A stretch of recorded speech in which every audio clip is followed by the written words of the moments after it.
Hey, welcome to the show. Check this out. This is my new desk grow light. It is a plant light, and this goes from 10 to 26 inches tall. And right now I have it kind of lighting up my little terrariums right here. As you can see, I have some moss in there and some little critters, and it's been working out great. It has about six brightness levels. And what I like about it is right here, this timer right there, I have it set for 4 hours and it'll turn on. I set it at 7:30 to turn on. So every single morning, this turns on at 7:30 and then stays lit for 4 hours. And you can set it for longer. But since I've been doing that, I had this little flower right here, or whatever it is, start growing.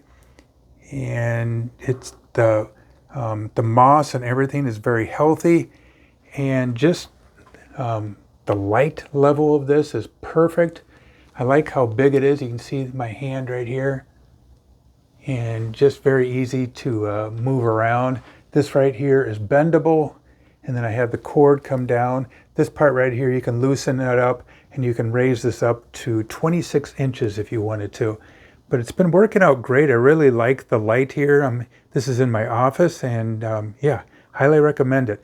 Hey, make sure you take a look at the link down below, and we'll talk to you later. Adios. Goodbye.